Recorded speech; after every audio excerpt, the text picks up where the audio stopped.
النادي الاهلي ضمن الصعود للدور الثاني بعد ما قلنا عليه حصلت المجموعه، لكن رجع له الامل تاني وخلاص هيصعد بعد ماتش بورتو، ولازما يكسب بورتو عشان يصعد. وهنعرف دلوقتي ازاي الاهلي هيصعد للدور الثاني في كاس العالم للانديه.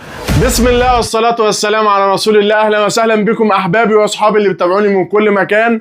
معكم عمر شيتوس من برنامج الكوره مع شيتوس. يا ريت لو انت اول مره تتابعني ما تنساش تعمل لي لايك وشير وسبسكرايب وفولو، ويلا بينا نعرف الاهلي هيصعد للدور الثاني ازاي. اول حاجه حابب اقولها ان انا طبعا زملكاوي، وانا عامل الفيديو ده مخصوص عشان نشوف فرص النادي الاهلي للصعود للدور الثاني في كاس العالم للانديه، ونشوف ازاي النادي الاهلي رجع له الامل من تاني ان هو يصعد للدور الثاني في كاس العالم للانديه بعد مباراه بورتو، واللي هو لازما يكسبها عشان يصعد للدور الثاني، وهنشوف دلوقتي. بس انا حابب اتكلم في الاول عن مدرب النادي الاهلي ريبيرو، اللي هو عمل حاجة طبعا كل الجماهير هتشوفها بطريقة تانية غير ما هو شافها. طبعا ريبيرو عمل ايه؟ ادى لعيبة الاهلي بريك او راحة او ريست، يعني قال لهم انتوا روحوا اعملوا شوبينج واطلعوا من المود اللي انتوا فيه. ليه اداهم بريك من التدريبات؟ وليه اداهم بعد ما خلصوا التدريب وقال لهم لا ما ترجعوش تاني على الفندق، لازما انتوا تروحوا تعملوا شوبينج؟ عشان قال ايه؟ هو شافهم ان هم حالتهم النفسية وحشة. طبعا كل الجماهير هتشوف الموضوع ده بطريقة تانية خالص، وهيقولوا ان هم لعيبة ما عندهمش دم، لكن الموضوع اصلا مع ريبيرو مدرب النادي الاهلي مش اللعيبة. اللعيبة مش هي اللي راحت من نفسها تعمل شوبينج، اللعيبة مش هي من نفسها خلصت التمرين وطلعوا على الشوبينج، لا اكيد طبعا مش هيحصل ده، لان هم المفروض بيخلصوا التمرين وبيرجعوا تاني على الفندق. لكن بصراحة ولازم انا اقول الصراحه، انا زملكاوي وبحفل على جماهير النادي الاهلي، بس لازم اقول الصراحه واقول المعلومه زي ما انا ما عرفتها وزي ما وصلت لي، لازما اقولها بالظبط في الفيديو. وانا عامل الفيديو ده عشان اشوف موضوع النادي الاهلي ازاي هيصعد للدور الثاني، وبرضو اتكلم على الشوبينج اللي عملوه لعيبه النادي الاهلي وهم واخدين اوردر من ريبيرو مدرب النادي الاهلي. طبعا لو اي مدرب تاني مستحيل يعمل اللي هو عمله ابدا، لان فعلا جماهير النادي الاهلي كلها غضبانه ان ازاي لعيبه مغلوبين وازاي الجماهير محروق دمها واللعيبه تروح تعمل شوبينج، بس المدرب هو اللي اداهم الاوردر. واداهم الاوردر ليه؟ قال لك عشان شايف الحاله النفسيه بتاعتهم مش حلوه. ولازما نقول الصراحه، وانا برضو حابب اقول رايي في الموضوع ده، ان المدرب غلط، مش ده التوقيت اللي هو يدي اوردر للعيبه تطلع تعمل شوبينج. بس انا برضو حابب اقول ان دول بني ادمين زيهم زيك وزيي، بس هم عمرهم ما هيكونوا زي الجماهير، لان الجماهير هي الحاجه الوحيده اللي في كره القدم وفي المنظومه كلها ما بتستفادش من الموضوع الكوره. هم بيشجعوا للكيان، لحبهم للفريق بتاعهم، اذا كان الاهلي او الزمالك او جماهير الاهلي او جماهير الزمالك، لان احنا بنشجع الكيان ما بنشجعش اللي يدفع فلوس. لكن لعيبه النادي الاهلي واي لعيبه في الدنيا، اذا كان لعيبه الزمالك ولا لعيبه اي حد، بياخدوا هم اللي بياخدوا الفلوس وهم اللي بياخدوا الشهره وهم اللي بياخدوا كل حاجه، لكن الجماهير هي اللي بتحرق دمها بس انا حابب اقول ان هم برضو بشر زيهم زينا، اكيد مخنوقين، اكيد تعبانين، اكيد قرفانين ان هم كانوا رايحين برضو عاوزين يعملوا حاجه في البطوله دي لاسمهم ولكيانهم وللكيان بتاعهم اذا كان النادي الاهلي، وهم برضو بشر عاوزين يخرجوا من المود اللي هم فيه.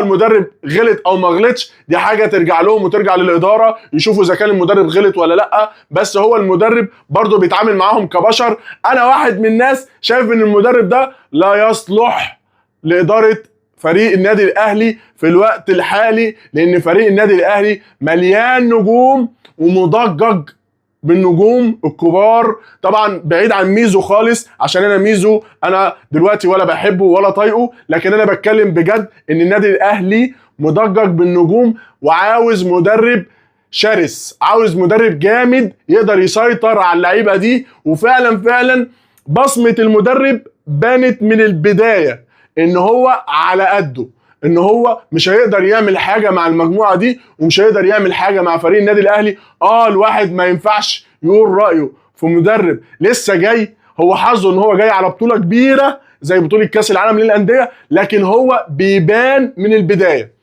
البوادر بتبان.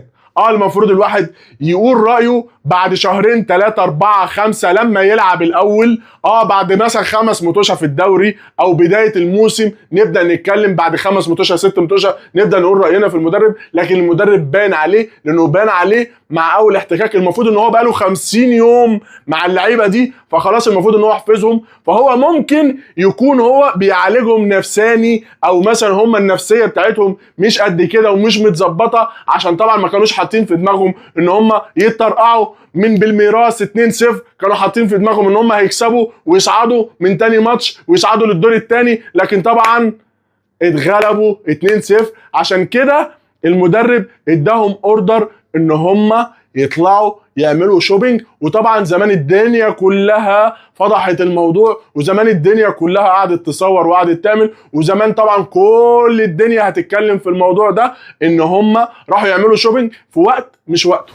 بس انا حبيت اقول رايي ان هو الوقت مش وقته ان المدرب يديهم اوردر ان هم يطلعوا يعملوا شوبينج، مع انهم هم بشر زيهم زينا، بس هم مستفادين والجماهير هي اللي مش مستفاده، والجماهير هي اللي بتحرق دمها. فكان لازم التركيز كله 100% يبقى في المباراه بتاعت بكره، اللي هي المباراه الاخيره ليهم في كاس العالم للانديه، ولازم يكسبوا عشان يصعدوا للدور الثاني. وهنعرف دلوقتي ازاي هم عندهم امل يصعدوا للدور الثاني. وفرص النادي الاهلي للصعود للدور الثاني، طبعا كلنا عارفين ان النادي الاهلي لازم يكسب بورتو، ويكسب بورتو 2-0 وبدون ما يخش فيه اي جون خالص، عشان يبقى هو جايب جونين وداخل فيه جونين قبل كده. ونستنى بقى نشوف انتر ميامي هيعمل ايه مع بالميراس. طبعا بالميراس لازم يكسب انتر ميامي 2-0 عشان يبقى انتر ميامي دخل فيه جونين، والماتش اللي فات داخل فيه جون، يبقى 3، يبقى النادي الاهلي هو دخل فيه جونين بس، فيفرق عن انتر ميامي بجون، لان هم خلاص بالميراس هيصعد اول، بعد كده يشوفوا المواجهات المباشره ما بين انتر ميامي والنادي الاهلي، لان هم هيتعادلوا في النقاط عشان يشوفوا مين اللي هيصعد تاني، فيلاقوا المواجهات المباشره ما بين الاثنين متعادلين 0-0. فتاني حاجه يبصوا لها الاجوان، هيلاقوا النادي الاهلي فارق عن انتر ميامي بجول، وبكده يصعد النادي الاهلي للدور الثاني. الحاجه الثانيه اللي ممكن تخلي النادي الاهلي يصعد للدور الثاني، لو النادي الاهلي كسب 1-0 وبرده ما دخلش فيه جوان، ويروح انتر ميامي يتغلب برده 2-0، ساعتها هيبصوا للمواجهات المباشره متعادلين، هيبصوا للاجوان هيلاقيهم متعادلين. ثالث حاجه هيبصوا لها بعد المواجهات المباشره وبعد الاجوان؟ البطاقات، اذا كان كارت احمر او كارت اصفر، يشوفوا مين اللي واخد بطاقات اكتر، وساعتها اللي واخد اقل هو اللي يصعد للدور الثاني. وعلشان كده هيبصوا للعب النظيف، وهو البطاقات، اذا كان مين اللي واخد بطاقات صفراء ومين اللي واخد بطاقات حمراء اكتر من الثاني. لكن لحد دلوقتي النادي الاهلي وانتر ميامي متعادلين في البطاقات الصفراء، كل واحد واخد 4 بطاقات صفراء ومحدش فيهم خد بطاقه حمراء. عشان كده النادي الاهلي برضو عنده فرصه ان هو يلعب بالماتش ده وما ياخدش ولا انذار ولا ياخد اي بطاقه، ويستنى يشوف انتر ميامي هيعمل هياخد انذار ولا هياخد اي حاجه. عشان كده اللعب النظيف بقى مهم جدا في الصعود للنادي الاهلي، وهم دول الحالتين اللي يصعدوا النادي الاهلي للدور الثاني. لكن غير كده طبعا النادي الاهلي مش هيصعد للدور الثاني، وهيرجع يبقى حصالة المجموعه ويرجع تاني مصر. وطبعا كلنا احنا عارفين هيرجع امتى، لكن غير كده النادي الاهلي عمره ما هيصعد، لان هم دول الحالتين بس اللي يصعدوا النادي الاهلي. لكن الثلاث فرق التانيين هم عندهم دوامه تانية عشان يصعدوا للدور الثاني. لكن انا حبيت اقول الكلام ده عشان نشوف النادي الاهلي ايه الفرص المتاحه ليه ان هو يصعد للدور الثاني. وطبعا انا هعمل فيديو تاني هشرح فيه برضو واقول النادي الاهلي خسر وايه اللي خسره بالظبط في بطولة كاس العالم للانديه، لان النادي الاهلي خسر حاجات كتير قوي كان ممكن يكسبها لو كان صعد بس للدور الثاني. وحابب اقول لك ان هو لو صعد للدور الثاني او كسب ماتش بورتو كان هياخد 2 مليون يورو. لو كسب ماتش بورتو هياخد 2 مليون يورو ده للمكسب بس، لكن لو صعد بقى للدور الثاني كان هياخد 7.5 مليون يورو، يعني الاتنين مع بعض كده عاملين نص مليار جنيه. يعني شوف مبلغ كبير قوي بالنسبة للنادي الاهلي. دي كلها خسائر لو النادي الاهلي ما كسبش بورتو وما صعدش للدور الثاني. وانا كعمر شيتوس وكزملكاوي وقت التحفيل بحب احفل، ووقت الجد بحب اتكلم جد. عشان كده انا حبيت اوصل رساله واقول ايه الفرص المتاحه للنادي الاهلي اللي تخليه يصعد للدور الثاني في كاس العالم للانديه، وطبعا ربنا يوفقهم. وطبعا احنا حابين ان جماهير النادي الاهلي تبقى مبسوطه اللي هم اصحابي وحبايبي، لكن انا كزملكاوي بحب الخير لفريقي وبحب كل حاجه لنادي الزمالك، لكن انا ماليش دعوه بالنادي الاهلي خالص الا لما يكون معايا في نفس البطوله وبينافسني على بطوله. لكن وقت التحفيل والاهلي يخسر وكده انا من حق ان انا احفل عشان انا زملكاوي. ويا ريت يكون الفيديو عجبكم، وهو ده موضوع حلقتي النهارده، وحابب اشوفكم في حلقه جديده. ويا ريت لو انت اول مره تشوف الفيديو ده او اول مره تتابعني ما تنساش تعمل لي لايك وشير وسبسكرايب وفولو، وحابب اشوفكم في حلقه جديده. ونادي الزمالك اكبر قلعه رياضيه في مصر، والسلام عليكم ورحمه الله وبركاته.